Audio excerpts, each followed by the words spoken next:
Hebrews, Hebrews, Hebrews. This is Prophets of Awakening.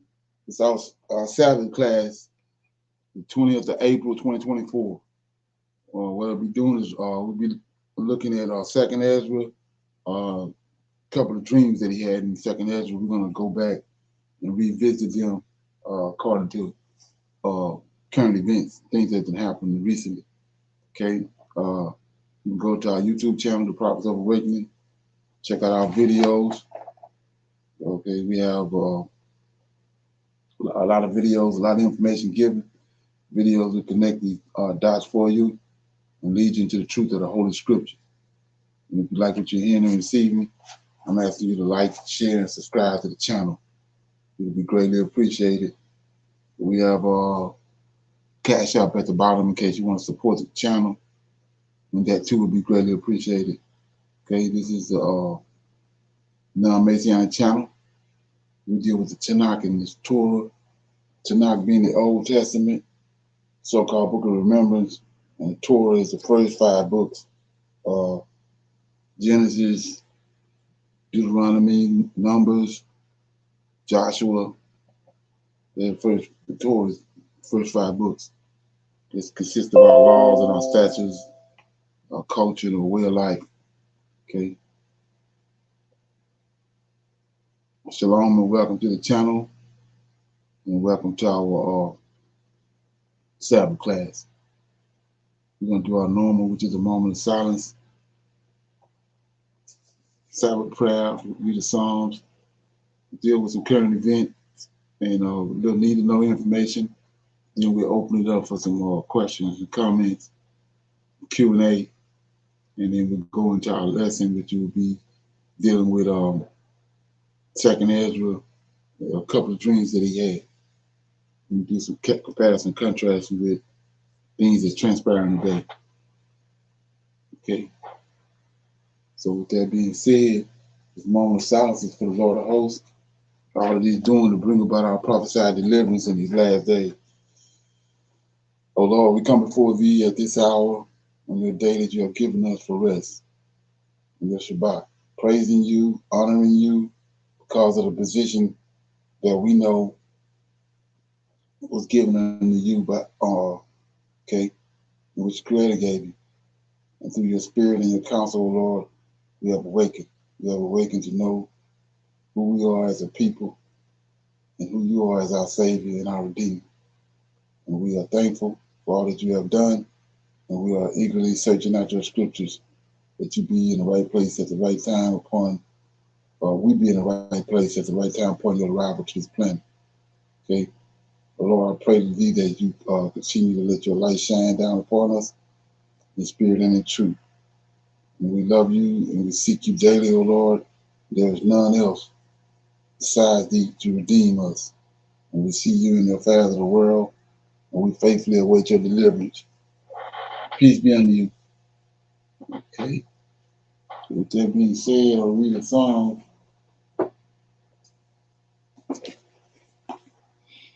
Okay.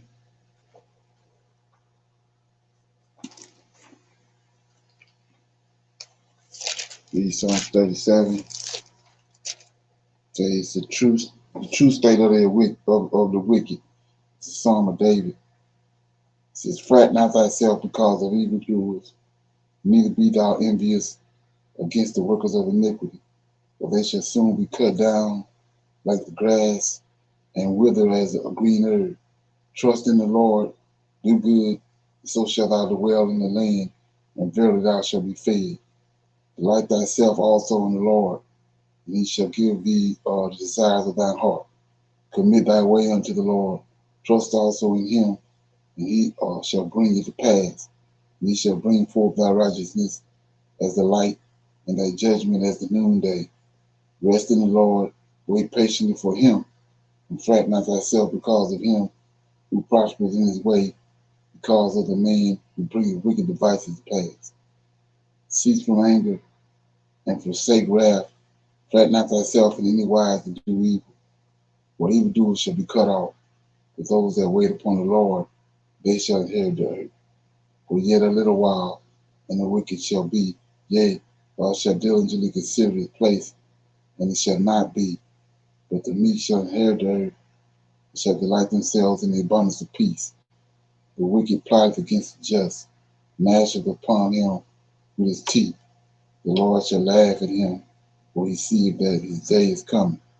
The wicked have drawn out the sword, and have bent their bow to cast down the poor and needy, and the slay such as be of an upright conversation. Their sword shall enter into their own heart, and their bows shall be broken. The little that a righteous man have is better than the riches of many wicked. For the arms of the wicked shall be broken, but the Lord upholdeth the righteous. The Lord knoweth the days of the upright, and their inheritance shall be forever. They shall not be ashamed in the evil times, and in the days of famine they shall be satisfied. But the wicked shall perish, and the enemies of the Lord shall be as the fat of lambs. They shall consume, into smoke shall they consume away. The wicked borroweth and payeth not again, but the righteous showeth mercy and giveth. But such as be blessed of him shall inherit the earth, and they that be cursed of him shall be cut off. The steps of a good man are ordered by the Lord, and he delighteth in his way. Though he fall, he shall not be utterly cast down, for the Lord upholdeth him with his hand. I have been young, and now I am old, yet I have not seen the righteous forsaken, nor his seed begging bread. He is forever merciful, and lendeth, and his seed is blessed. Part from evil, and do good, and dwell forevermore. For the Lord loveth judgment, and forsaketh not his saints. They are preserved forever, but the seed of the wicked shall be cut off. The righteous shall inherit the land, and dwell therein forever. The mouth of the righteous speaketh wisdom, and his tongue talketh of judgment. The law of God is in his heart. None of his steps shall slide. The wicked watcheth the righteous, and seeketh to slay him. The Lord will not leave him in his hands, nor condemn him when he is judged. Wait on the Lord, keep his way, and he shall exalt thee to inherit the land. When the wicked are cut off, thou shalt see it. I have seen the wicked in great power, and spreading himself like a green bay tree. Yet he passed away, and lo, he was not. And yea, I sought him, but he could not be found. Mark the perfect man, and behold the upright, for the end of that man is peace. But the transgressors shall be destroyed together. The end of the wicked shall be cut off. But the salvation of the righteous is of the Lord. He is their strength in the time of trouble. And the Lord shall help them and deliver them, and he shall deliver them from the wicked, save them because they trust in him. So that was Psalms 37, and each and every verse in the Psalms speak for itself, glorifies the Creator and our Redeemer. Any comment?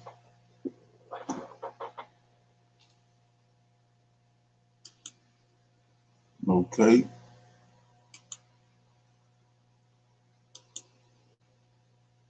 Okay. We're gonna go to our current events.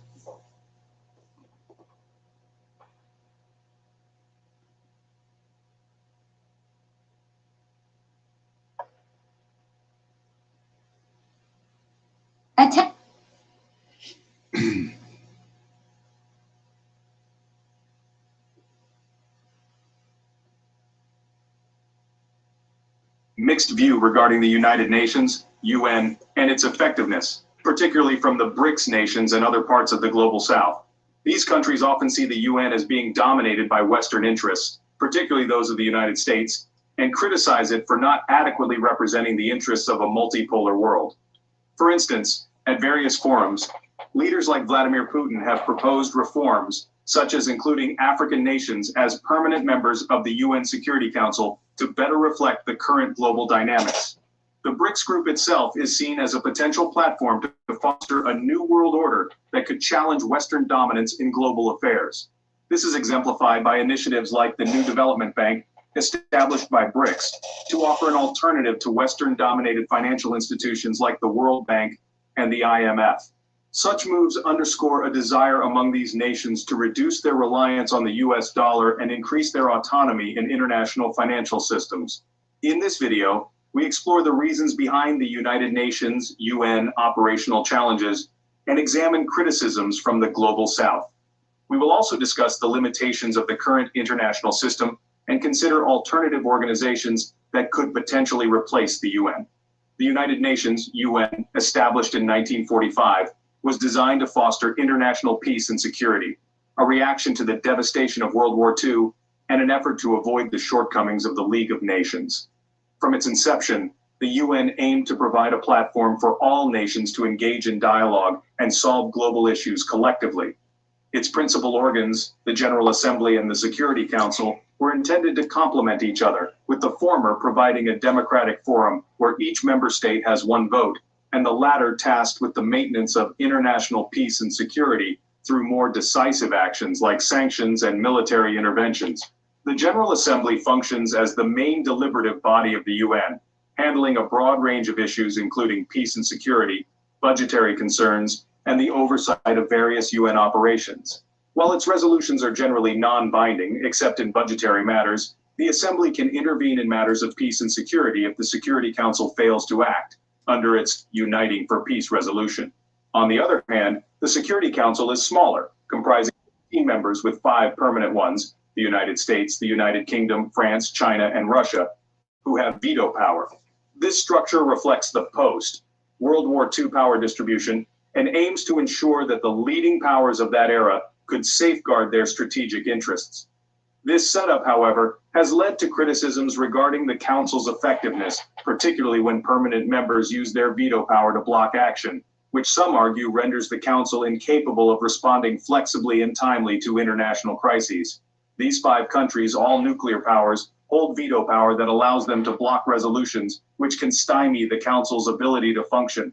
The use of vetoes, including in recent situations like the ceasefire in Gaza, has blocked responses to international crises. This demonstrates a system that often prioritizes the interests of a few powerful countries over the broader global benefit. The effectiveness of these bodies has been frequently called into question. The General Assembly, despite its universal representation, often faces challenges in impacting significant global actions due to the non-binding nature of its resolutions. The Security Council, while equipped with more robust powers to enact binding decisions, is often paralyzed by geopolitical rivalries, particularly among the veto-wielding permanent members. Despite these challenges, the UN specialized agencies like the World Health Organization, UNESCO, and others continue to perform crucial functions, dealing with issues ranging from health pandemics to educational and cultural preservation.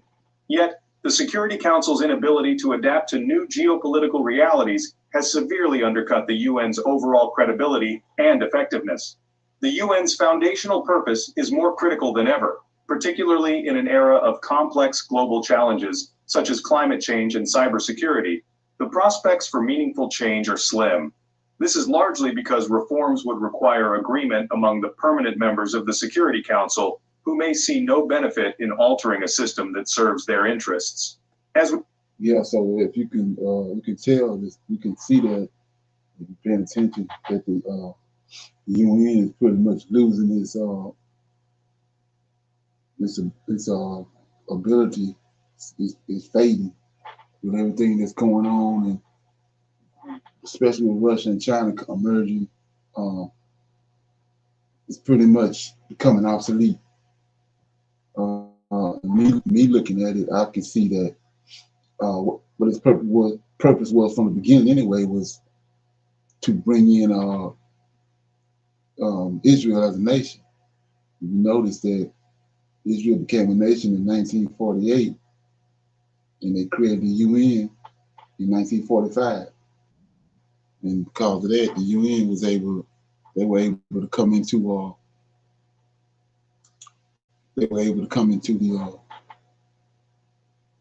became a nation, and it was because of the UN that they became a nation. So it was part of the plan from the beginning, and it pretty much just it served its purpose now.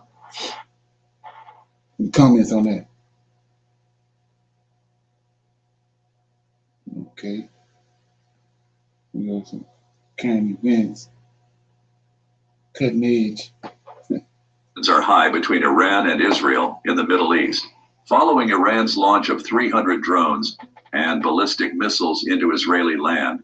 The Israeli military swiftly responded with a significant retaliatory strike targeting Iran, Syria, and Iraq.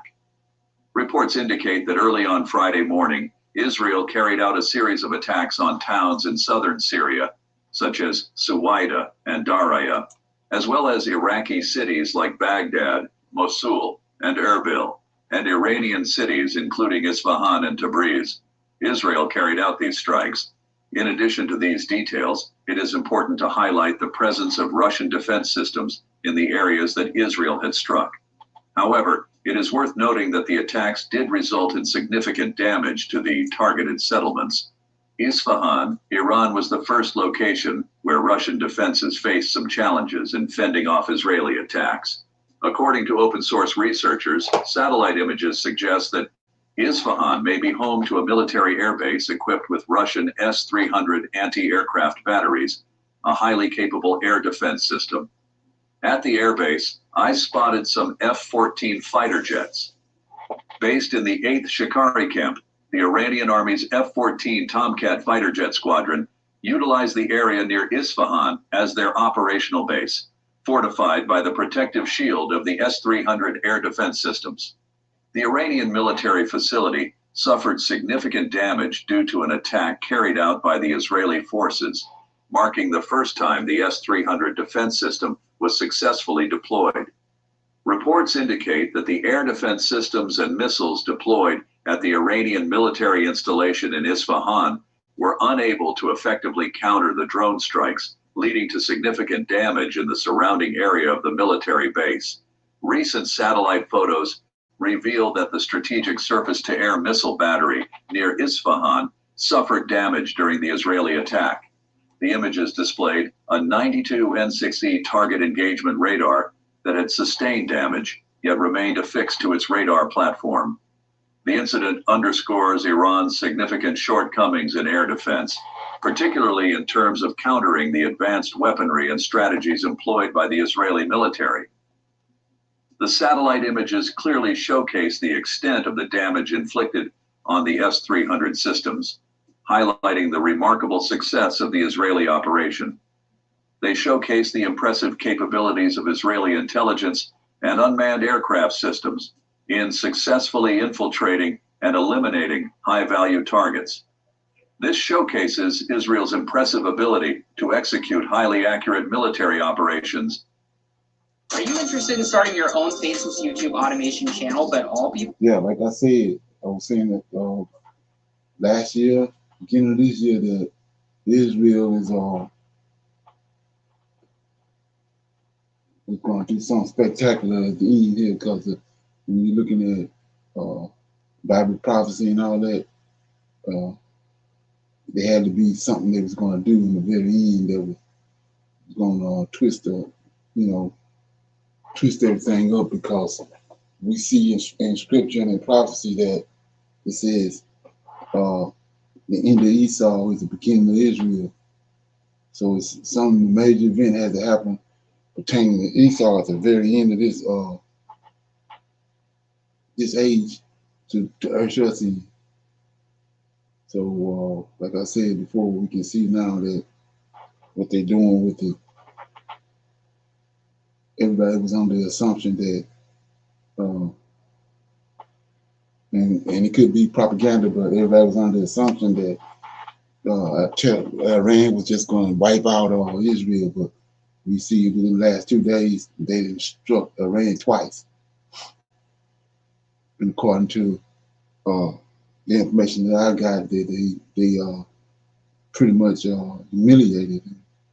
But I already knew that because I knew that Iran's military capabilities and their technology when it comes to missile systems and all that. The whole world goes to Iran, goes to Israel to get their weapons. They like the #1 weapons distributor in the whole world. And very few people know that. Okay. In the comments. Okay. Let me get this right here. Yeah, play this straight. See. Yes, ladies and gentlemen, more and more Americans are fed Some need to know information. up with Biden. They fed up with his failed presidency. Case in point, when you have to go to places like MSNBC and tell that kind of truth, what is it going to be good for Biden in November? This is why they're trying their best to get Trump put in jail, because they know Biden will not win that election unless Trump gets put in jail somewhere, right? So this is a clip from MSNBC. They will ask people from just about all backgrounds about Biden. Listen to this. It's been absolutely disastrous for the economy. I agree. It's raise your hand if you think President Trump's policies on the economy would be better for your family personally. Raise your hand. All right, so that is everybody. President Biden argues that his economic record has been very good. Said President Trump's was not as good. What are you keying off of, Sean? Since you had the best smile and Virginia the second best smile, what are you keying off of to say President Trump's economic policies would be better for you? I mean, my past performance of my 401k. I know it was post 2020, everything kind of flipped around, but you can't blame everything on 2020 for forever. We have areas here in Pennsylvania where it's just at a standstill right now. Like, things are supposed to be being built and the interest rates are just way too high for people to invest and start moving around. Yeah, and Virginia, just staying with you, because Pennsylvania is near and dear to Joe Biden's heart. Are there Biden policies that you would blame for the problem? And if so, what are they? The interest rate is so high right now, and I know they're trying to cut the inflation down, but like, if nobody is building, no businesses are really coming to Pennsylvania right now to keep us moving forward. If you're trying to buy a house, because I'm trying to become a first-time home buyer, the prices are so high right now, it's just hard. Is there anything Joe Biden could do or say between now and the time you vote that would make you feel differently about feeling that his policies would not be as good for your family on the economy? Or have you pretty much decided that Trump's policies would be better for the economy? I mean, I feel like he doesn't even take accountability for what's at all with what's going on in the economy. Not even accountability, like he's in denial that it's happening. The point is Biden needs to hear the people, because when he's talking about the economy doing stellar, he's talking about the stock market. He's not looking at homelessness or joblessness. He's not he's thinking about how much it costs to go to the grocery store. He's gaslighting literally everyone in the process. And Omar, you voted for Joe Biden last time, right? Yeah.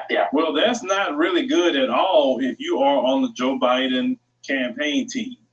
You are swinging at the air. So now this isn't the video from Chick-fil-A, which, is quite funny that all the shields is trying to attack the black woman over that. And, when I get back, off my trip, I'm going to have to reach out to that black woman and do an interview with her, because I don't like what they're doing to her just because they had a meet and greet at Chick-fil-A. Who cares, right? But the Biden administration has failed America. They failed. See, the Biden administration couldn't get inflation down. They raised interest rates. All interest rates, raise them up. You're going to slow it down. No, people can't buy homes. People can't buy anything because of the interest rates. You can go if you want, but you're going to be paying so much in interest. How are people going to live? Okay. Any comments on that? Anybody have anything to think about that? Okay. I think it's a planned demo. That's what it is. It's planned demo. He was not supposed to succeed in any of this.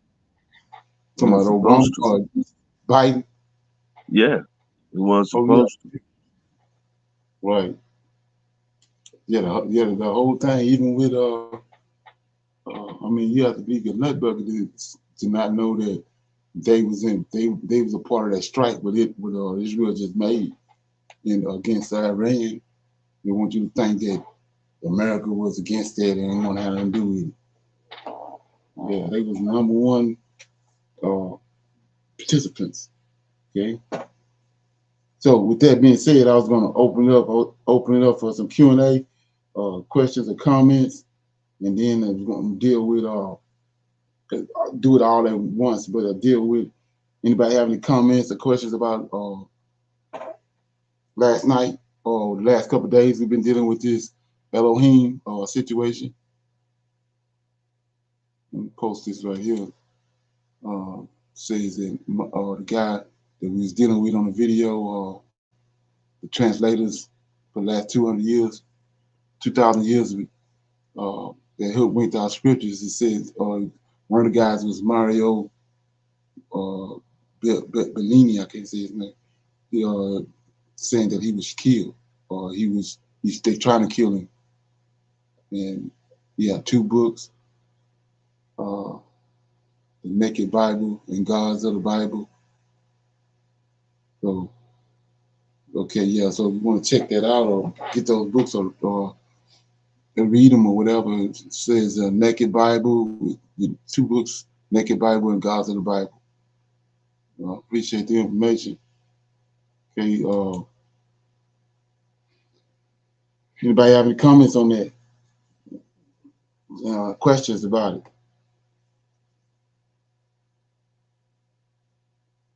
Okay, No, everybody sir. good? Everybody good on that? Yes. Okay.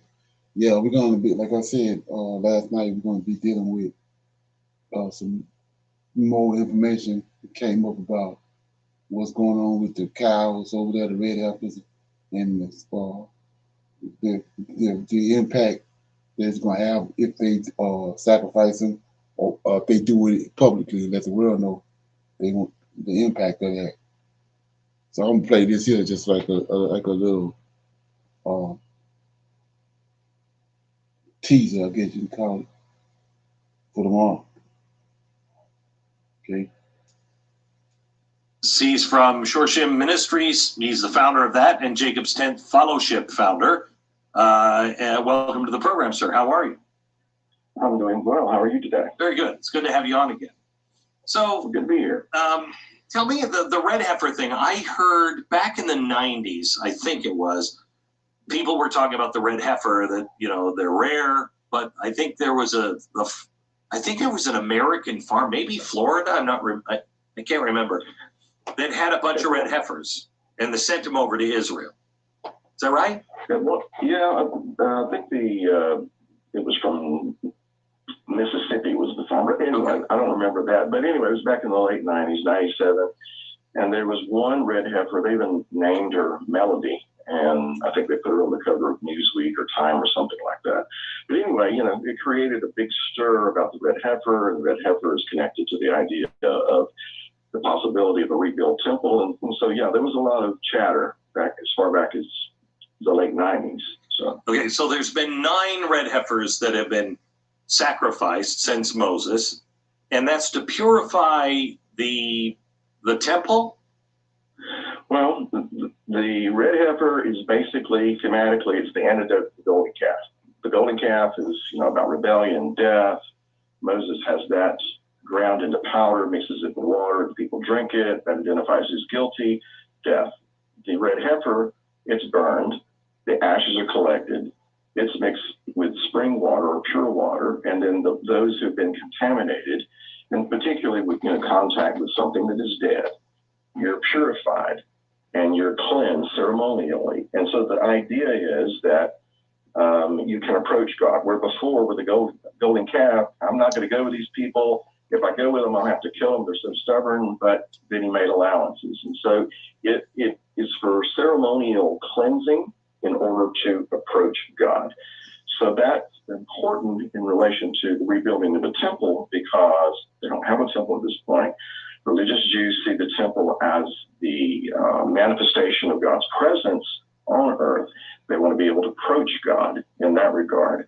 And so the ashes of the red heifer with the waters of purification are essential if things are going to be cleansed, the Temple Mount, all the utensils, all the implements that go into the sanctuary, and the people who go up to the Temple Mount. Okay, so in a nutshell, I think it was on the 100th day anniversary of October 7th, Hamas came out and they talked about really the red heifer, said that the Jews are going to start purifying the Temple Mount, and this is an act of war, and they knew exactly what the red heifer meant.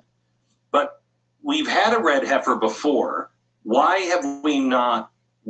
did they not use that red heifer and make that the 10th? And why is this one supposedly the 10th?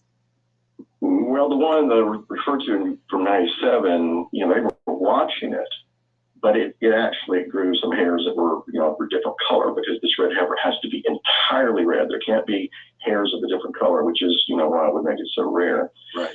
So my understanding is at this point, among these red heifers, they feel like they have some that are still qualified, that would be eligible to be, slaughtered and burned, etc. So, as far as the Muslim world, and particularly, the likes of Hamas and Hezbollah, people like that, that's going to get them up in arms. And so that's I would say that's what makes it a little different, is that they're reportedly among these red heifers some that they feel are qualified to be slaughtered for that purpose. And they've already built the ramp, I guess, to the altar, and they've built an altar, which I don't know if that's been done before.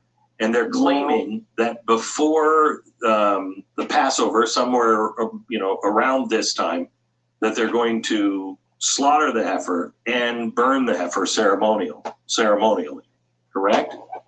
Well, what I understand, let me backtrack just a minute. An altar, there were people who had built quote-unquote altars in times past to make a statement, a political statement. In 1967, religious Jews have been pushing to rebuild a temple. In 1990, I was in Jerusalem at the Western Wall, and a group that wants to see the temple rebuilt came in with what they said was going to be the cornerstone of the temple. And it was symbolic. It was a protest. It was saying, hey, we're here. We're going to push for this. So through the years, there have been different things that have happened. And it seems to me it's particularly around the time of Passover, when you hear all this chatter, and also in the fall feast, around the Feast of Tabernacles. So as far as this altar, I've heard rumors. I haven't seen anything that's absolutely verified. But here's the issue. If a group of people have red heifers and even go so far as to slaughter it and burn the ashes, is that going to be accepted by the greater religious community? That's uncertain, frankly. Yeah, because who has the authority to do it? Well, that's just it. It's entirely possible, and I want to underscore that word possible, that the group that is pushing this right now, who have these heifers, if there is one that they deem to be qualified to be slaughtered and burned, okay, so they do that. Is the greater religious community going to regard that and accept it? Here's another issue. What about the Israeli government? I tend to think they're going to frown very much. Yeah, very much so. You could have ashes. They could do it. They could have ashes that are just sitting there. Point being is, just because you have a red heifer, and I'm not saying that's unimportant, but just because you have a red heifer, and even if they burn it, which is when I'll perk up and take those, even then, if you have the ashes, that doesn't necessarily mean that you're going to start next week in rebuilding the temple. Right. Because if they burn a red heifer, Glenn, everybody's going to hear about it, including the Muslim world, including the Israeli government. That would be a provocation. Now, one day it's going to happen, but is it now? Who knows? So, Bill, the people who are doing it are the people from the Temple Institute, who, from what I understand, I was over there. I talked to some of them while I was over there last couple of times. They say they have everything that is required to rebuild the temple. They say if the temple, if it could be cleared so they could build it, they have everything they need to build it except for the red heifer at the time, you know, and permission to go up on the Temple Mount and build it. Is that true? Do they have everything? That's what I was told years ago. Yeah. I mean, for years, the Temple Institute has been, you know, creating the garments for the priests, all the different utensils, all the different furnishings. And I mean, this is going back 15 years or more. You know, when I was there at the Temple Institute visiting, they said, yeah, we've got all of those things. The only thing that they didn't have was, you know, the Ark of the Covenant. And as you said, you know, there was an eligible red heifer for the waters of purification. So I think, you know, they're very, very motivated to see the temple rebuilt. But I believe that it's not just getting everything together and boom, here we go. There's a lot of things that are going to have to be considered. You know. So what has to? We've made a lot of progress, and these things could take 1,000 years to check off the last couple, and it could happen tomorrow. You never know. How far down the line are we on the known prophecy of the things that have to happen before, you know, the clock starts ticking for the return of Christ? Well, I think the clock has already started ticking. Now, let me say this. When it comes to Bible prophecy and being fulfilled, it is my experience that it almost never happens the way we think it's going to happen. It just always happens the way it's written. And then when it happens, we go, oh, that's what he meant, you know. So it doesn't happen necessarily according to our interpretation. It happens the way God says it's going to happen. So that being understood, here's Bill's opinion. Now, when seasons change, the weather changes. And every spring in our part of the country, and you're familiar with it there in Texas as well, when springtime comes around, you know, you have the potential for violent weather. And sometimes we get severe thunderstorm watches, but then if the conditions, you know, worsen, then it can become a warning. My opinion is this constitutes a thunderstorm watch. It doesn't mean that we're under a warning. It doesn't mean it's necessarily imminent. Now, things can change tomorrow, as you said, and all bets are off and everything's going really fast. And when you say that this is a warning, not a watch, you're talking about the red heifer. I'm thinking that the presence of red heifers constitutes, if I can put it this way, you know, we're under a thunderstorm watch, not a warning. Mm-hmm. Doesn't mean that the rebuilding of a temple is imminent. It means that there are people in the land of Israel who want to see that happen. They've been working toward that. They've been preparing for that. They're going to have everything in place when the time is right, at least in their eyes. And can I say this as well? You know, sometimes the Bible describes things that, the Bible prescribes, you know, God said, don't eat the fruit of that tree. Mm-hmm. And then the Bible describes what people do. And they ate the fruit of that tree. And so the Bible does talk about there being a temple in the last days, but does that mean that God sanctions it, or does it mean that people pushed for it? And that's a big difference. And so that's why I say our interpretation, sometimes things don't happen the way we think it's going to happen. But back to your question, where are we? I do believe we're in the last days, and I do believe the Messiah is returning. Is he going to return in my lifetime? I don't know. Nobody knows that. So in that vein, I want to make sure that I'm focusing on all the things that he said were important. And okay, any comments on that? That was last night. They posted the video. Hello.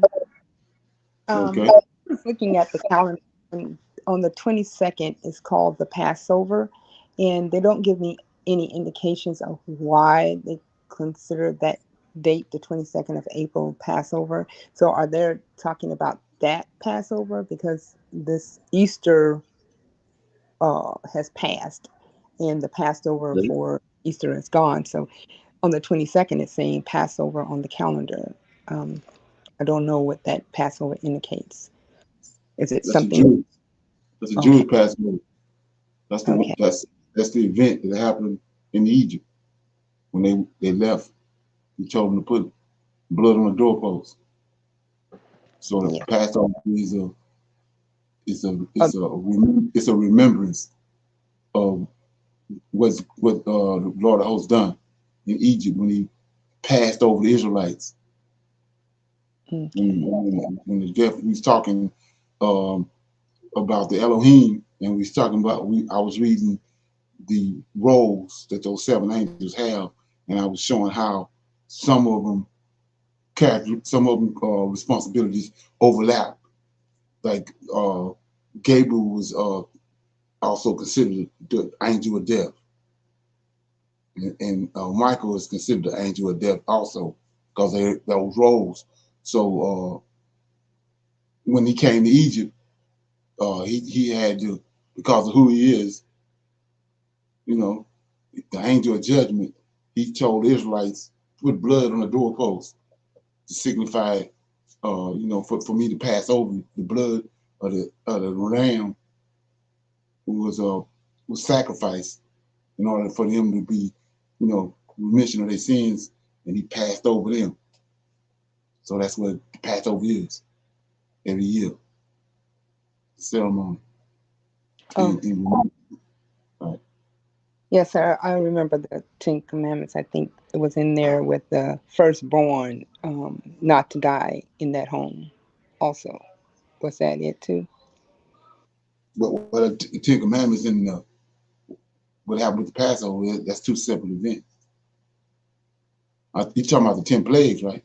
I mean, the 10 plagues, yes, sir. Okay. Forgive me. All right. Yeah. Anybody got any add to that?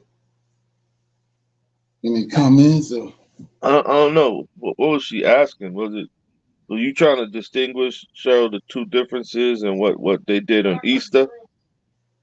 No, sir. I was seeing on the calendar it said Passover, so I was thinking that they would be dealing with the red heifer, but Brother Leonard cleared it up about the bondage of the being in Egypt and having what he said, putting the blood over the door of the lamb or the Passover. for the Passover. So I said that because I saw it on the calendar of the Passover. So that's what I was trying to figure out which one it is, and he cleared it up. Okay. So with that being said, I was going to deal with 2 of the dreams that Ezra had in the book of 2nd Ezra, and just read them again because they resonate more now. The closer we get to us to leaving here and all that, it resonates more. So the first one was when Ezra was explained, the 4th beast was explained to Ezra, and he explained it more so than what he did with, more in detail than what he did with Daniel. So let's look at it right quick. And we know that Ezra came on the scene after Daniel did. When you rightly divide the events in the time frame, Daniel prophesied about it, but Ezra came after the captivity was over with. Daniel was in the captivity. They both was in the captivity, but the book of Ezra came after the book of Daniel. But because of what they done, they put it in front of the book of Daniel. Okay, so let's look at it.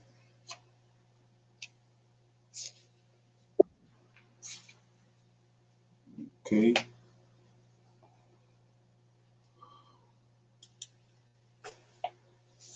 Okay, let me get it.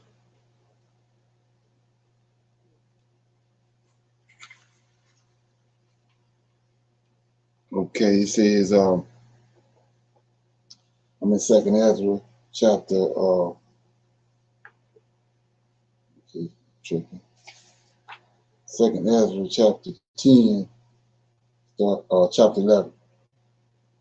We starting at verse 1. Let me see, yeah. It says, so I slept that night and the following one, as he had commanded me, and it came to pass on the second night that I had a dream, and behold, there came up out of the sea an eagle with 12 feathered covered wings and 3 heads.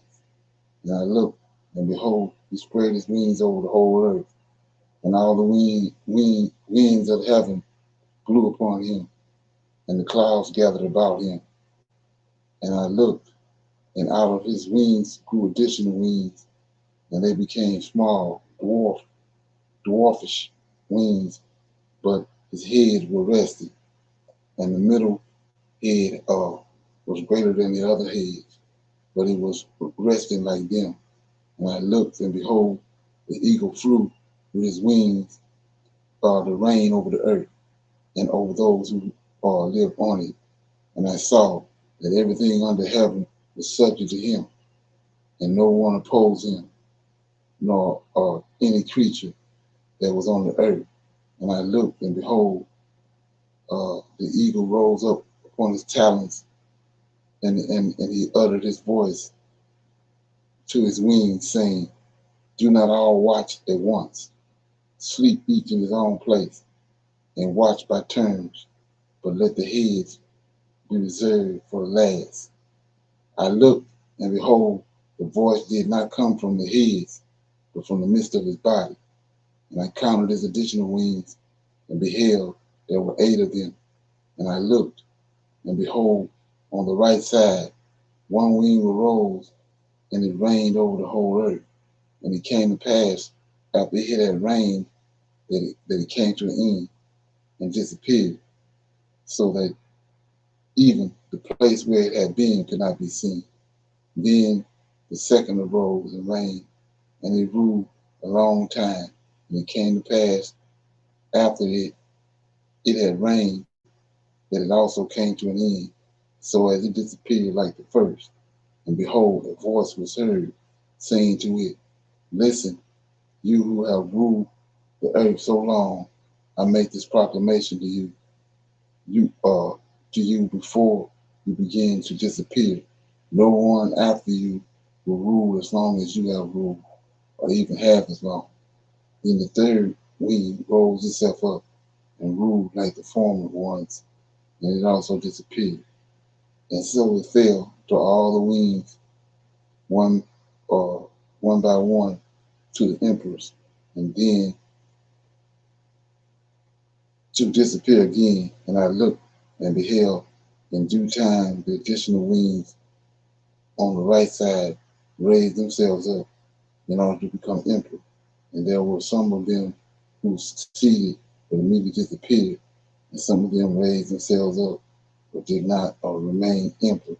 And afterwards I looked, and behold, the 12 wings and the 2 little wings disappeared, and nothing was left on the eagle's body except the 3 heads that were resting, and 6 little wings. And I looked, and behold, from the 6 wings, 2 separated and started under the head that was on the right side, but 4 stayed in their place. And I looked, and behold, these 4 additional wings planned to raise themselves up and be emperors. But I looked, and behold, one raised itself up and immediately disappeared, the second, and it disappeared more quickly than the first. And I looked, and behold, the 2 that were left also planned to reign.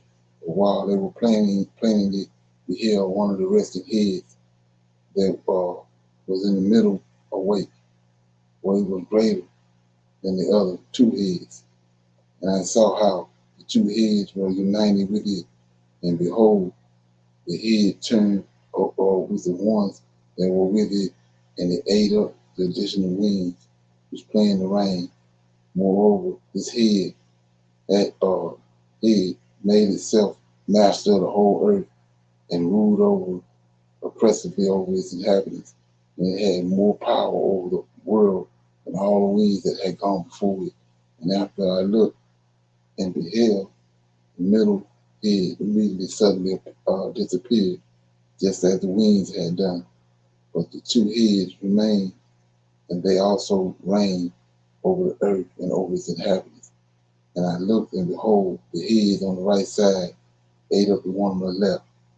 Then I heard a voice saying to me, look before you and think about what you see. And I looked, and behold, what seemed to be a lion rose out of the forest roaring.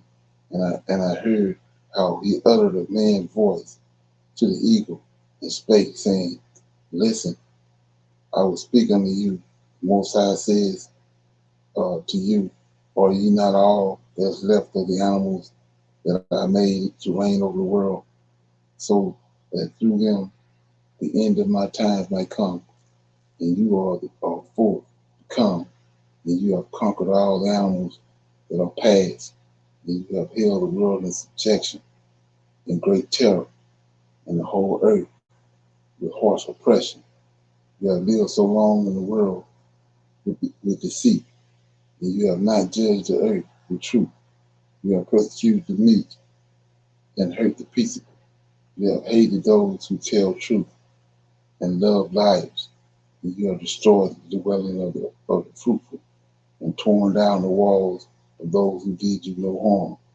And your insolence has reached to the Most High, and your pride, the Mighty One, and the Most High has looked at these times, and behold, they are ended, and his ages are completed.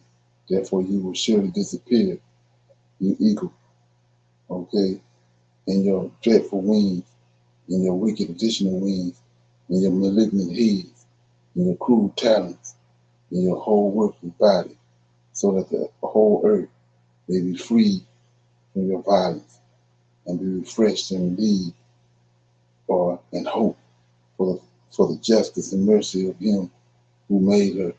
And it came to pass when the lion was saying these words to the eagle, that I looked, and behold, the head that left disappeared, and the two wings which had gone over, two heads lifted themselves up to reign, and their reign was short and full of uproar. And I looked, and behold, they also disappeared, and the whole body of the eagle was burned, and the earth was panic-stricken.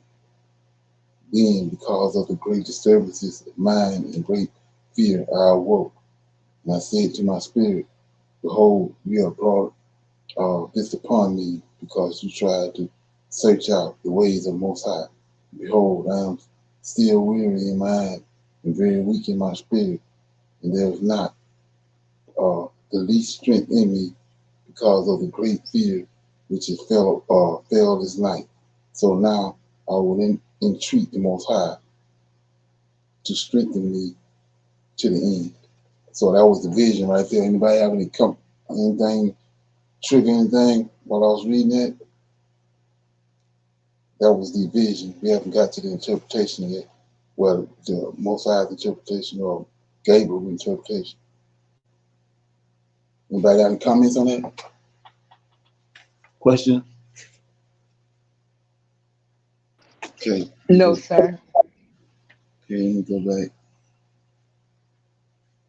So it says,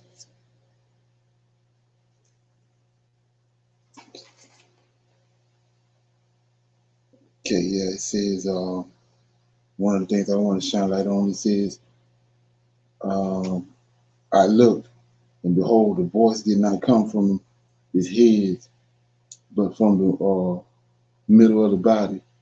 And I counted his additional wings, and behold, there were 8 of them. And I looked, and behold, on the right side, one wing rose and reigned over the earth.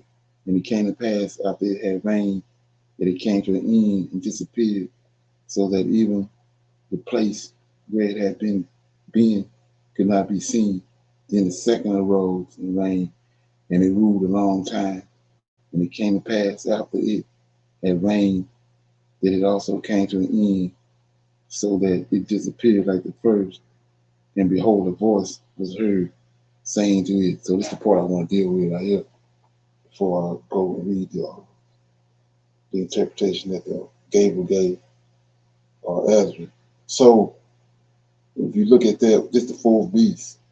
So the first, and another thing too, you got emperors.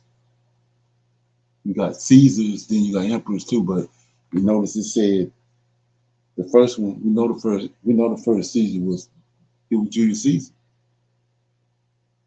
So you can pretty much do the timeline on that. So it says, I beheld, and the voice did not come from the heads, but from the midst of the body.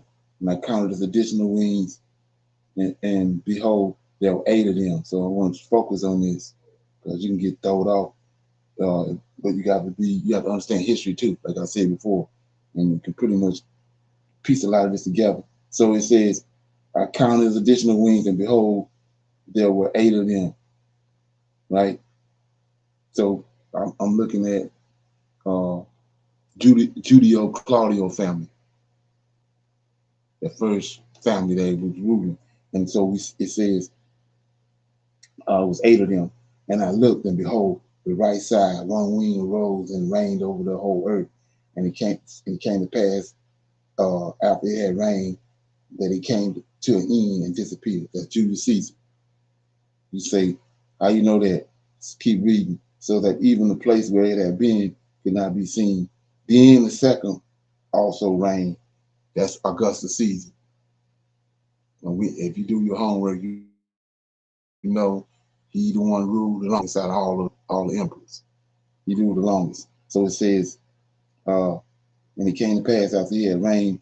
It says, and then the second arose and reigned, and he ruled a long time. That's Augustus. And it came to pass after he had reigned that it also came to an end, so that it disappeared like the first. And behold, a voice was heard saying to Augustus, right? Listen, you who have reigned the earth so long, I make this proclamation to you before you begin to disappear. No one after you will rule as long as you have ruled, or even half as long as Augustus Caesar. You got to do your homework on that. So then the third wing arose, raised itself up, and ruled like the former ones, and it also disappeared, and so it fell to all. Like I was telling you before, when you go to these what he told Daniel, you have to do a comparison contrast to this dream and the one Daniel had, both of them about the 4 beats. So he told Daniel that the Greeks, when they got hold of our scriptures, they telling you that it's those 10 kings, the 4 beasts got 10 heads with 10 crowns on it. They're saying that they're going to be at the very end, and they're going to come together. That's what's going to bring the Antichrist. But it's not what it's saying right here. It says, we'll start again. Listen, you have ruled the earth so long, I make this proclamation to you before you begin to disappear. No one after you will rule as long as you have ruled, or even half as long. Okay, here we go, to understand it. Then the third wing raised itself up, ruled like the former ones, and it disappeared, and it fell. See that? And so it fell to all wings, one by one, to be emperor. Not anybody coming together, no 10 people coming together to bring no Antichrist. He says that, and it so fell all the wings, one by one, to be emperor, one after another one, right? And then to disappear again. And I looked, and behold, in due time, the additional wings on the right side, raised themselves up in order to be emperor. And there were some of them who succeeded, but immediately disappeared. Go back to the Roman Empire. You got to do your research on that. And some of them raised themselves up, but did not remain emperor. And afterwards, I looked, and behold, the 12 wings and the 2 little wings disappeared. Nothing was left of the eagle's body but the 3 heads that were resting, and the 6 little wings. And I looked, and behold, from the 6 little wings, 2 separated, stayed under the head that was on the right side, but the four stayed in their place. And I looked, and behold, these four additional wings planned to raise themselves up and be emperor. And I looked, and behold, one raised itself up and immediately disappeared, and the second, and it disappeared more quickly than the first. And I looked, and behold, the two that were left also planning the rain, but while they were planning it, behold, one of the rested heads that was in the middle awoke, and for it was greater than the other two heads, and I saw how the two heads were united with it. So let's look at that right quick. Yeah. So when you understand the full beast, right? It says, I told you about before about, and a lot of people don't understand it, but break it down right here. It says the beast that was not, and still living. So they got you think this is where they get the Antichrist from, to let you know it's garbage. So we know a beast is a system that the Most High, a kingdom that the Most High brings on earth. Four, the Babylonians, Medes and Persians, the Greeks, and the Romans. And now we're dealing with this vision right here that he had is the full beast. You know it's the full beast. That's the beast. So we say that a man gonna receive a wound in the head and he's gonna stand back up on his feet. No, it's the beast. It's a beast that received the wound in the head. So it's the Roman Empire. So the Roman Empire was sacked by those giants. Hadrian built that wall to keep out the giants. But they broke through that wall and it went all the way to Rome, and they sacked Rome. Rome is the head. That's the head of the full beast. So you see the womb in the head. And then it was split off. Like he said right here about these four kings. Four wings. So what four wings? That's the four men that was ruling when Roman Empire collapsed. And then Constantine came together. All of them they wasn't emperors. They was just like regents, four regents, but they wanted to be emperor. So they was planning to be emperor, but Constantine came on the scene, subdued all them. He became the emperor. That's the second head that awoke out of the beast. The first one was Julius Caesar. The second head rose. Then we got, you start looking, you come on down later, and it's my saying it would be America. It's three heads. But you got wings in there, but it's like he said, it's three major heads. Constantine, one of them, and then America came. So let's look at it. You can go back and read it yourself. It's in 2nd Edras. Any comments?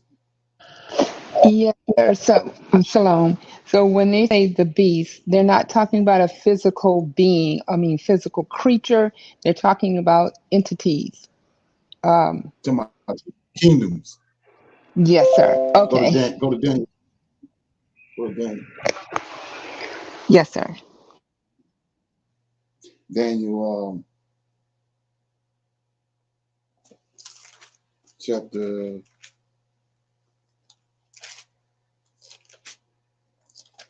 7, I think it is. 8. Yeah, chapter 7 says, these great beasts, which are four. This is in Daniel chapter 7, verse 17. These great beasts, which are four kings, which shall arise out of the earth. So Nebuchadnezzar, got just Cyrus was over the second beast. Then you got Alexander came and started the Greek kingdom, kicked it off as a world power, and then you had Julius Caesar. So if you got a king, he got a kingdom, and that kingdom is the beast. Nebuchadnezzar started the Babylonian kingdom, Cyrus started the Persian. Alexander kicked off the Greek kingdom. Then Julius Caesar set off the four beasts. So the Roman kingdom. Yes, it's a beast. Rome. Yeah. So the Roman kingdom is the last one? Right. We still in it. Yes, sir. They said that will be that's the worst kingdom, the worst beast is the Roman. Right. Okay. Exactly. Thank you. And like I said, it's not 6. It's not 5. It's only 4 beasts. And when he says that, people will say that the 10 toes at the bottom, like I just told you, is not no 10 men gonna come together. It's the 10 different. The 4th beast has it's different from the other 3. He has the ability to transform itself. They got a blueprint. When they know, they seen what happened to the first 3. When it rise, and then it's gonna fall. So when it rise and reaches zenith and start falling, they relocate. And so they've done that 9 times. America is the 9th. When we see the last one coming in now, the Chinese and the Russians coming in. But let me get this right. Yes, sir. So the question right here was, what about the Pharaoh in Egypt? Well, when Daniel had the vision, you got to look at everybody. If you know anything about history, you know about Egypt. The vision that Gabriel brought to Daniel was about the 4 kingdoms that came on the scene after Israel became a nation. He was prophesying to Daniel from the time Israel became a nation. Assyria kingdom and the Egyptian kingdom, Israel wasn't no nation. When Israel became a nation, the Syrian kingdom was on its way out, and the Lord of hosts already destroyed Egypt. So that's why it's not part of these 4 beasts. Okay, so let me get on this right here. If you go to right here, it says the papacy. So that was one of the things I didn't include in that, was the beast that was and was not and came back to life. So it was a Roman Republic, which I was just telling you. The Julio-Claudian dynasty was a republic. The beast, we see the Rome, the capital Rome. That's the head. We see the womb and the head. Those Visigoths and those giants and 3 different types of giants came in and sacked Rome, and it was dispersed into 4 different sections, just like the Greek kingdom was with Alexandria. And then they created the papacy, and the reason they created the papacy, they got our records. They got hold our records. That's the difference in the 4 beasts and the other 3 beasts. Was that these people, Rome, which is Edom, which is the Edomites, they had our records, and they created the papacy. That's one of the heads.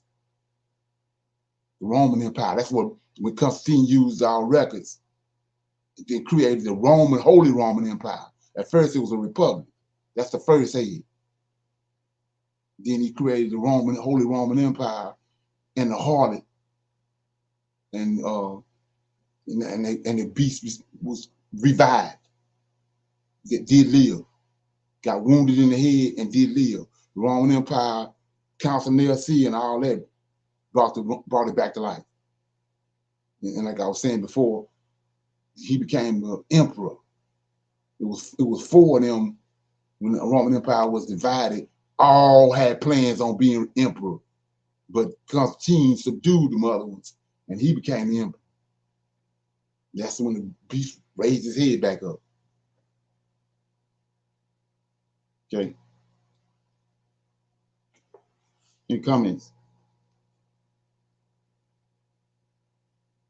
Okay, let me get one and see if there's something else I want to talk about before I read what Gable gave as the interpretation.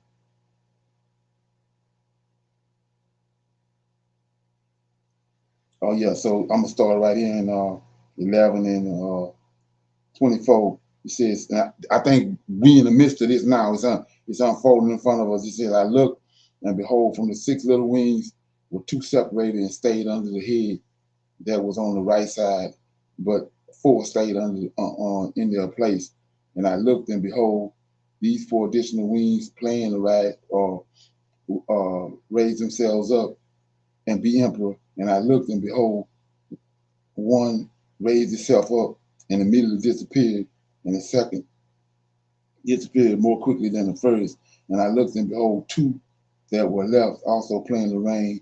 But while they were playing it, behold, one of the resting heads that was in the middle awoke. So I'm thinking that this is during the time of Constantine, right? For it was greater than the other 2 heads, and when he created the Holy Roman Empire. And I saw how the 2 heads were united with it, and behold, the heads turned with the ones that were with it, and they ate up the additional wings which are playing the rein. Moreover, this head had itself made itself master of the whole earth. That's the Holy Roman Empire, and ruled very oppressively over the inhabitants, and it had more power over the whole world than all the wings before it. That's the Roman Empire, Constantine. And afterwards I looked, and behold, the middle head suddenly disappeared, just as the wings had done, but 2 heads remained, and they also reigned over the earth and over its inhabitants. And I looked, and behold, the heads on the right side ate up the one on the left side, on the left. Then I heard a voice saying unto me, look before you think about what you see. And I looked, and behold, what seemed to be a lion rose up out of the, so like I was saying, this is what we had, I think, coming to this point right here. A lion rose up out of the forest, and I heard how he uttered his voice to the eagle and spake, saying, listen, as I will speak unto you. The Most High says to you, are you not all that is left of the 4 animals that I made to reign over the world, so that through them the end of my times might come, and you are the 4th to come, and you have conquered all the animals that are past, and you have held the world in subjection and terror, and the whole earth with harsh oppression, and you have lived so long in the world with deceit, and you have not judged the earth with truth. So like I said, when you look at this, you can see that this is when they created the Holy Roman Empire, because no longer is the law. They did away. When they created the Roman Empire, the Holy Roman Empire. They saying that the authority on the earth was coming through the Pope, and so no longer were they dealing with the laws, the judgments that we had as a nation. The nation of Israel ain't no more. So he says right here, you have lived a long time with deceit, because you've done away with the Most High's laws. You concocted JC, all that. So you living in deceit. It was one of the things we was dealing with the other night. We was dealing with the word Elohim. That says the Bible translators have cried. They was in tears because they found out for the last 2,000 years it's been lies. Okay, then it says, and it came to pass when the lion was saying these words to the eagle, that I looked, and behold, the head that had been left disappeared, and the 2 wings which had gone over, 2 had lifted themselves up, and their reign was short and full of roar. I'm assuming this is Putin, Russia and China. Rule, like I said, we're in the midst of it, which had gone over to it themselves in rain, and their reign was short and full of uproar. And I looked, and behold, they also disappeared, and the whole body of the eagle was burned, and the earth was panic stricken. So that's why we got to be right here, because that's what we had. The earth going to be panic stricken, and we see now it's total chaos everywhere with this Russia and China, BRICS, and all this was going on. So come in. Let me get this right quick. Anybody got any comments? I was thinking when you were talking about the 10 toes, what put in my mind was bricks. So bricks is not the 10 toes, correct? Oh, no. 10 toes is when you go back and look at the from the time final time that the fourth beast came on the scene, it relocated different places. And you have to go back in history. You got to be a history buff to understand that. So you know anything about Charlemagne, French, because you got to look at the Bible, even the translations of the Bible. Before we was dealing with Greek, where it went to Rome. I mean, it was in French. That's why so much chaos. It was in French because of Charlemagne. If you don't know who that is, Charlemagne, and then that empire fell. You had the Byzantine Empire, all this part of Rome. Roman Empire, after Constantine created the Roman Empire, then it relocated to Istanbul, or whatever you want to call that place, where you had the Byzantine Empire. Then it failed. They relocated to France with Charlemagne. Then it ended up in Britain. And then when Britain went down, they packed their bags and came to America, where we are today. So those are them 10 toes. They're not coming together at one time to give over their power to the Antichrist. It's one after another one. That's why it says that the fourth beast is diverse from the other three. The other three rose and fell in the same place. Babylon rose and fell in the same place. Medes and Persians rolled and fell. Greeks rose and fell. It's the fourth beast. The reason why it's diverse. Them Edomites, they got our records, and they can figure it out, and they moving. Like I say, when they see when it start collapsing, they just relocate. They got a banking system and all this stuff, usury, and they just say, we can't do nothing with it. It's gonna have to be the Most High to bring it down. Somebody Yes, sir. It's me. Yes, sir. Thank you. I'll look more into it. Thank you so much. Right. And like I said, we're looking at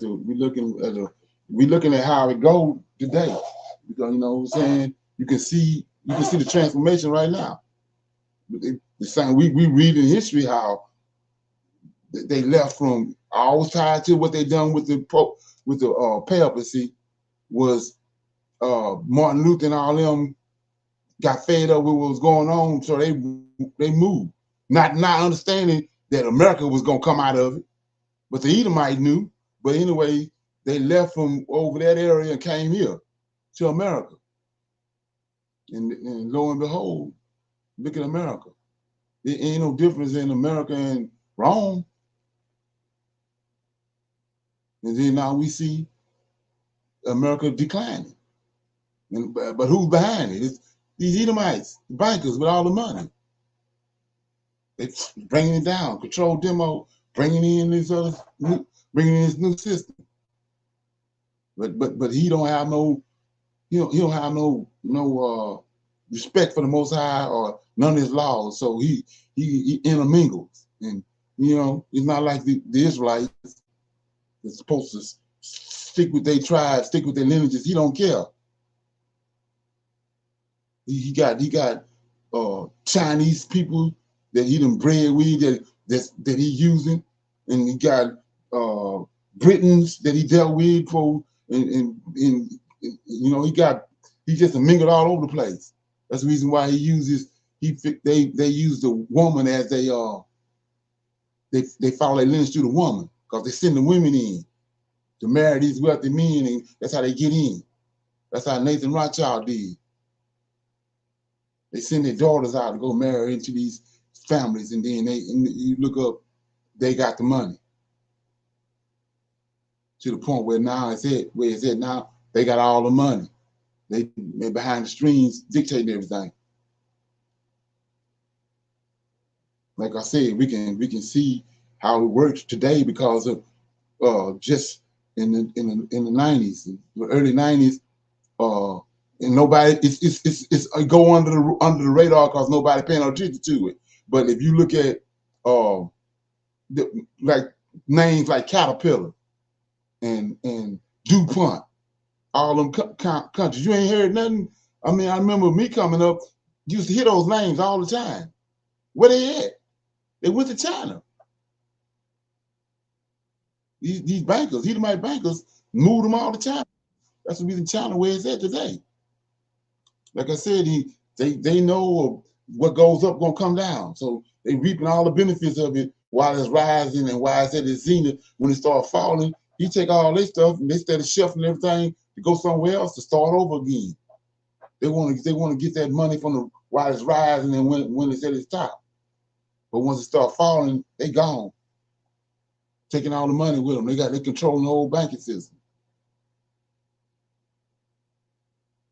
And so that's why I said it's a bad interpretation when you go to Obadiah and it says Esau is gonna put his nest among the stars. And they say that's when they went to the moon. No, Esau is among the Israelites. They're the stars. He the whore posing as the Israelites. He got his nest set among the stars. That's how he's able to do all this. He done got our records, manipulated the Most High's records, and he's posing as the Israelite, as the stars of heaven. So you say, what are you talking about? When Joseph had his dream, he told the rest of his brothers, the 11 stars bow down to me. And Mama and Son of the Moon, which is Abraham and Sarah, and the 11 stars bow down to him. So the Israelites are stars. So ain't got nothing to do with the moon. Landing on the moon. So Esau is dwelling among the stars and stole their land. That's what Obadiah tell you. And that's how they're able to pull all this off. Okay. Any comments? So I'm gonna read the what Gabriel told him about the 4 beasts. It says, I'm in chapter 11, verse let me see, chapter 12, starting at verse 11. This is the meaning of the vision that you have seen. For the eagle that you saw rising from the sea, it is the 4th kingdom that appeared in the vision of your brother Daniel. But it was not explained to him as I now explain it to you, or have explained it. Behold, the days are coming when a kingdom, see that, like I just said, these 4 beasts of kingdoms, a kingdom, behold, the days are coming when a kingdom will arise on the earth, and it will be more terrible than all the kingdoms that were before it. Moreover, here we go, just the understanding of the beast moving around, the 4 beasts. Moreover, 12 kings will reign over it, one after the other. Not no 10 kings coming together and get a power over no Antichrist. They're gonna come one after the other one. And we, like I said, we in the 9th one. We witnessed in the last one coming into power. So it says one after another one. But the second, who is the reign, will rule longer than the 12. This is the meaning of the 12 wings that you saw. As for you're hearing a voice that spoke, that came from not from his head, but from the middle of his body. This is the meaning. In the midst of the times of the kingdom, some small struggles will arise. That's when it got sacked. And it will be in danger of falling. See that? That's the wound. But it will not fall then, but will regain its former power. That's Constantine. And as for you're seeing 8 additional wings springing up from his wings, this is the meaning.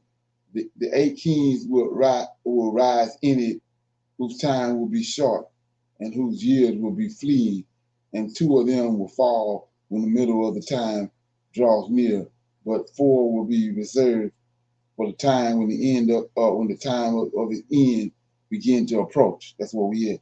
But 2 will be kept until the end. And as for you seeing the 3 heads resting, this is the meaning.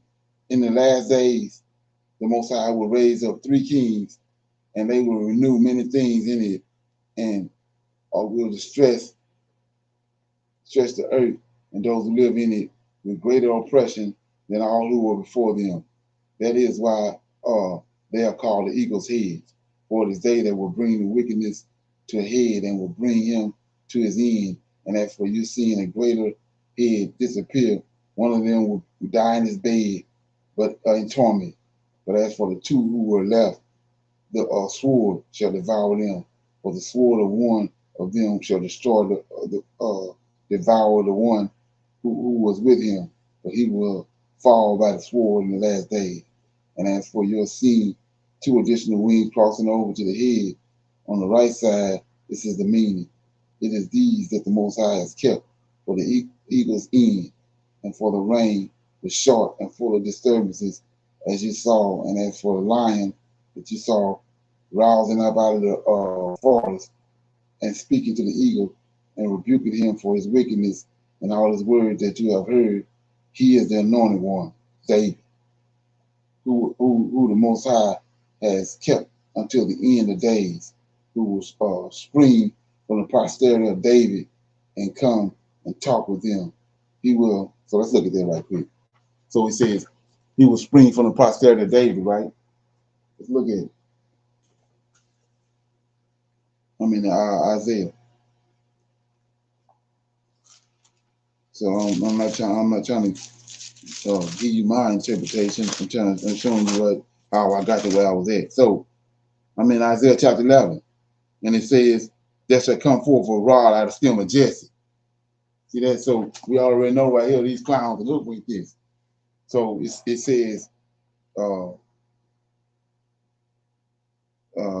"And as for the lion that you saw rousing out of the forest, speaking to the eagle, rebuking him with his wickedness, all the words that you have heard, he is the anointed one, whom the Most High has kept until the end of days, who will spring from the posterity of David." So we're trying to tell you JC, but it tells you he's going to spring from the posterity of Jesse, not from David, but you're going to make it David.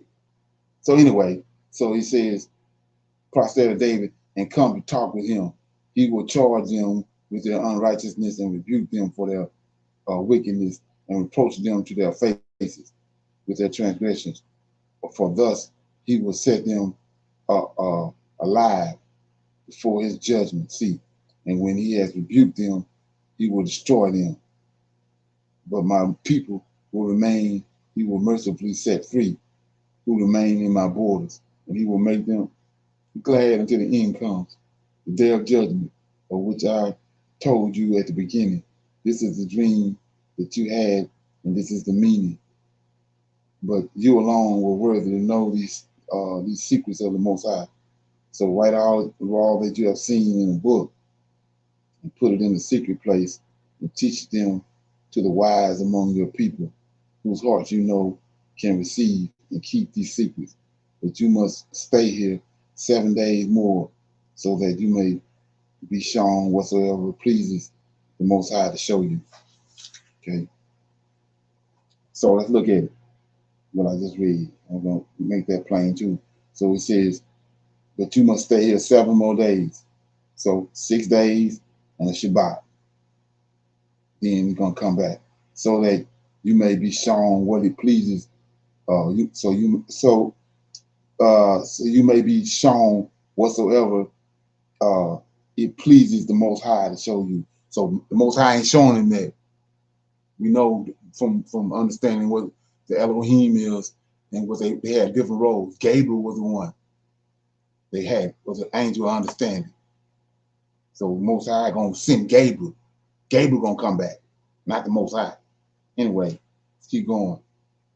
Then he parted from me, Gabriel, and it came about that when all the people had heard that the 7 days had been passed and had not returned to the city, they all gathered together from the least to the greatest and came to me and spoke to me, saying, how have we sinned against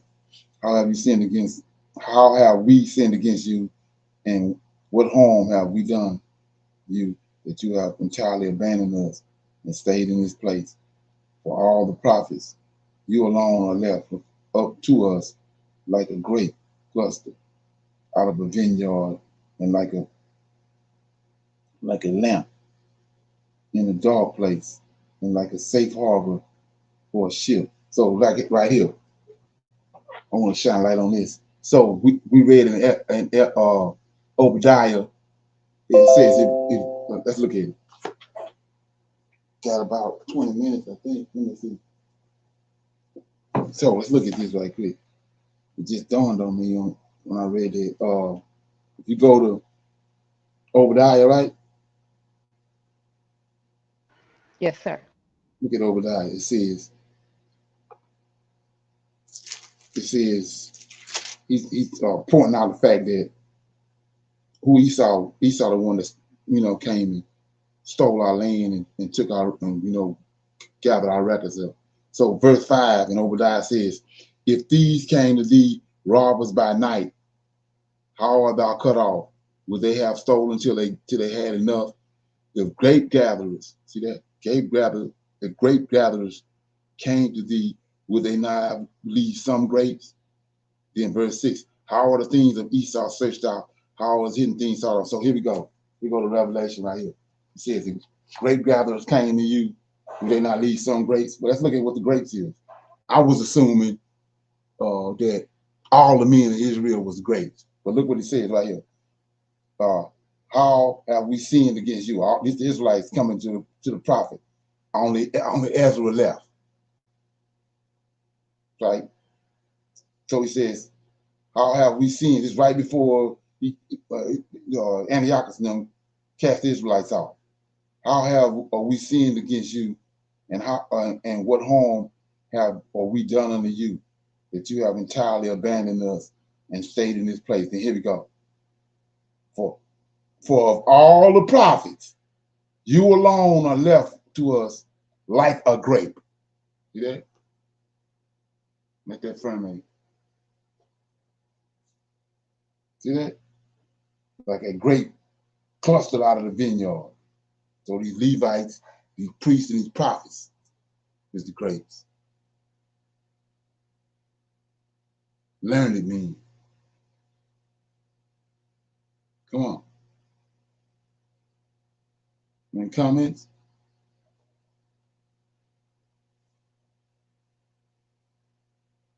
No, sir. You see that? Okay, so with that being said, like I said, tomorrow we'll be dealing with the red heifer on Clubhouse. I think it's at 1 o'clock, Mike? Yeah, 1 p.m. Central Standard Time. Right. And yeah, I can do it. I'll read a little bit of it. It's the other dream. So notice that dream right there ended with the lion coming and roaring out of the jungle. They want you to think it's Yahushua, but I showed you. If you go to Ezekiel 37 and you go to Isaiah, all that David, you can see that it's David gonna come back. The first dominion, like Micah tells you, the first dominion. He's gonna bring back the first dominion. That's David. Like I said, the 4 beasts, each is a king, it's kingdoms. Each one of them kingdoms had a king over it. But Israel, the first dominion, the first king that was over Israel that the Most High, the Lord of hosts chose was David. So he says, I'm gonna bring back, I'm gonna raise up David under you. Raise him up from where? Out of his grave. So David is a kingdom. It's only one kingdom, David over it. So if you're gonna raise the king up, you're gonna raise David up. JC wasn't ever no king over Israel. So we go to those 4 beasts. Each one of them is a kingdom, and each one of them got a king over them that started it. So anyway, when you go to that's the simplest way I can explain it. And I forgot where I was at. Yeah, I was dealing with the second dream. Like I said, this is when I'm reading out of it is Apocrypha, second Edras. Okay. Yeah, so I'm in chapter 12, verse 46. So we saw that the people came to Ezra. They thought he had abandoned them, but actually he had distanced himself for 7 days because Gabriel came to him and told him to separate himself. And he came and brought him a vision, and we just dealt with the first vision. Here go the second one. It says, and I answered and said, I answered them and said, have courage, Israel, and do not be sorrowful, you house of Israel, you house of Jacob, for you are remembered before the Most High. Check it out. You are remembered before the Most High and the Mighty One, Lord of hosts. Will never forget you, for I have not abandoned you or withdrawn from you, but I came to this place to pray over the desolation of Zion. So they put you right in time frame, right here. I showed you that Ezra came after Daniel. Well, Daniel the one prophesied of the abomination that maketh desolate. And here you go right here. It says, for I have not abandoned you or withdrawn from you, but I came to this place to pray over the desolation of Zion that Daniel talked about. And I asked for mercy in the view of the degradation of the sanctuary. And now go home, every one of you, and when these days are over, I will come to you. And the people went back to their city, back to Jerusalem, as I told them to do, but I stayed in the field 7 more days, 6 days in the Shabbat. And as he had commanded me, and I ate only flowers of the field. My food was vegetables in those days. And it came to pass after 7 days that in the night I dreamed a dream, and behold, the wind arose from the sea, so that it stirred up all its waves.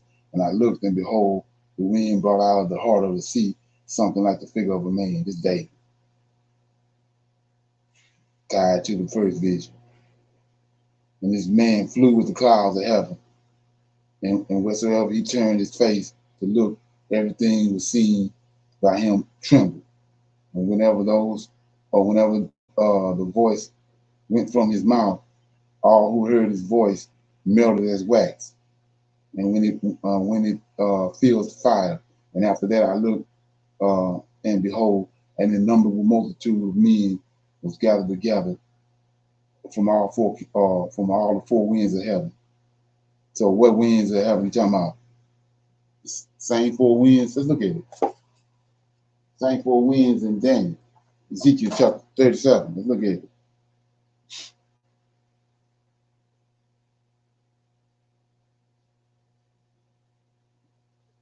Ezekiel, okay? 37 says, Ezekiel 37 says, verse 6, Ezekiel 37, 6. So he said, and I will lay sinews upon you and bring up flesh upon you, cover you with skin, put breath in you, and you shall live, and you shall know that I am the Lord. So I prophesied as you commanded me, and as I prophesied, there was a noise, and behold, a shaking. It bone came together, bone to his bone. And when I beheld, lo, the sinew and the flesh came upon them, and the skin covered them from above, but there was no breath in them. Then said he unto me, prophesy unto the wind. You go to wind right here.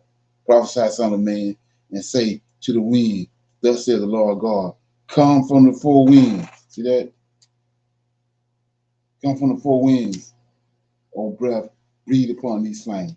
So you say, what are you talking about? When you go to Isaiah. You go to Isaiah 66, you see the same thing. It says, okay, chapter 66 and 5. He says, hear the word of the Lord, you that tremble at his word, your brethren. All this talk about Ezekiel 37, the end times. Second Ezra, the same thing. So he says, the voice of the noise from the city, a voice from the temple, a voice of the Lord that renders recompense to his enemy before she travail. So the same thing. He said all the bodies laying there, but ain't no breath in them. And so the wind came to raise him up. Before he do that, he got to raise David up. Same thing right here. A voice of noise from the city, a voice from the temple, a voice of the Lord that renders recompense to his enemy. Before she travailed, she brought forth. Before her pains came, she was delivered of a man child, David. So we see in all these instances, talking about the same event. But because they hoodwinked our scriptures and then they didn't change the terminology, but you can see it's the same thing. So it says, I'm back in 2nd Ezra chapter 13, verse 5. It says, a numberable multitude of men was gathered together from the four winds of heaven to make war upon the man who had came up out of the sea, this David. And I looked, and behold, he called himself out a great mountain and flew upon it. But I sought to see the region or the place from which the mountain had been carved out, and I could not. And after that I looked, and behold, all who had gathered together against him to fight with him were much afraid, but dared to fight. So you got to understand right here, he's going to use David. It's going to be over this army in Ezekiel 37 to regather the Israelites. But they tricking off the understanding of it. But when you understand what's going on, you can see it. It says, and I beheld when he saw the onset of the multitude that approached. So who is this multitude? God and Magog in Ezekiel 38. And he did not raise his hand or hold his sword or any weapon of war, but I saw only how he sent out his mouth, what looked like flames, like floods of fire, and out of his lips flaming breath, and from his tongue he sent forth a storm of sparks. These were all mixed together: the food, a flood of fire, the flaming breath, and the mighty storm that it fell upon the onset of the multitude which was ready to fight and burn them up. So that suddenly there was nothing to be seen of the countless multitude but the dust of their ashes and the smell of smoke. And when I saw it, I was amazed. Afterwards, I saw this man come down from the mountain, called to him another multitude that was peaceable.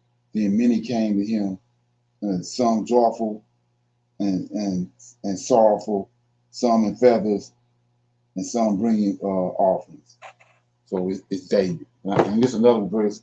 And I close on this one, but this is another verse right here. I'm just shining light on these verses that you've probably been reading, but you didn't know what they were talking about. So you go to Zechariah, right? And this is crazy right here. So you go to Zechariah chapter 12.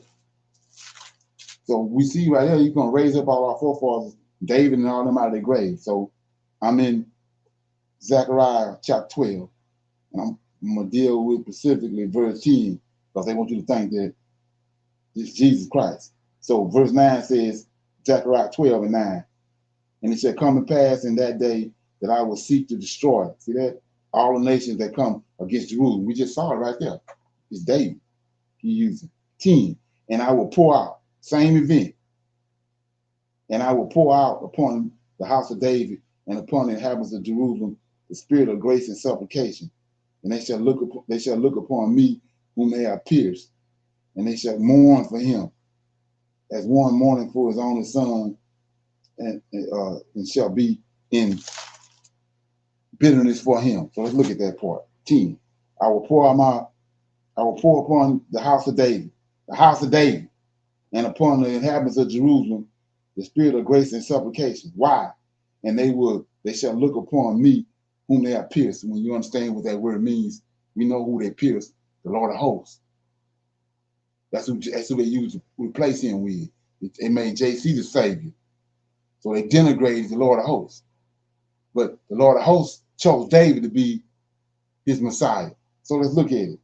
I will pour upon the house of David and upon the inhabitants of Jerusalem, this is the Lord of hosts talking, the spirit of grace and supplication, and they shall look upon me whom they have pierced, whom they have denigrated, and they shall mourn for him. David. Because they all raised up, and he raised up. They mourning for David. David is their beloved king. So it says, as one mourning for his only son, and it shall be in bitterness for him. So you say, what the hell are you talking about? As one that is in bitterness for his firstborn. Here you go. What I just read. In that day, this is when he raised Israel back up, our forefathers. In that day, there shall be a great mourning in Jerusalem, right? As the mourning of Enhemagag in the valley of Megiddo. That's when Josiah died. It was a great mourning for Josiah. So he's saying it's going to be like that. When they see David, it's going to be like that, but it's going to be greater than that. Then we know how we know it, what he's talking about in verse 12. And the land shall mourn every family apart, the family of the house of David. See that? Apart. And their wives apart, the family of Nathan. See that? Nathan's dead and gone right here. See that? Nathan. What Nathan you talking about? Let's look at it. What Nathan you talking about? Go to 2 Chronicles. 2 Samuel. 2 Samuel chapter 7. Verse 4. Well, we start at verse 1. 2 Samuel 7 and 1. And it came to pass when the king David sat in his house, and the Lord had given him rest around about from all his enemies, that the king said to Nathan, the prophet. See that? So we got, he didn't resurrect Nathan, but he didn't resurrect David. And we see right here, Nathan ain't talking to Jesus. Nathan ain't talking to Yahushua. But let's go back. In Zechariah 12 and 11. In that day, there shall be a great mourning in Jerusalem, as in the morning of Hemagam, I can't say that word, in the valley of Megiddo. And the land shall mourn, every family apart, the family of the house of David apart, and their wives apart, the family of Nathan. See that? Apart, and their wives apart. Ain't no other Nathan. You're talking about Nathan that was with David. 13, the family of the house of Levi apart, and their wives apart, the family of Shema. Who is that? That's the guy that threw the rocks at David when he came out of Jerusalem running from Absalom. Apart, and their wives apart, and all the families that remain, every family apart, and their wives apart. This is the saints. I told you about the stone. Daniel said, a stone gonna come at the end. Saints, and take the kingdom. Here it is right here. It's all saying the same thing. They didn't twist it off and reworded it where they thought it wasn't going to be synchronized, but we can't hide nothing from the Most High. Okay? Any comments? If you don't have no comments, you can check out the video again and then bring up the questions this evening. We can deal with it. Is everybody good? Yes, sir. Good. Okay. I'm gonna cut it off right there. Shalom. I'll see everybody this evening at 6, so we can close out the Shabbat. Shalom, shalom, everyone. Shalom.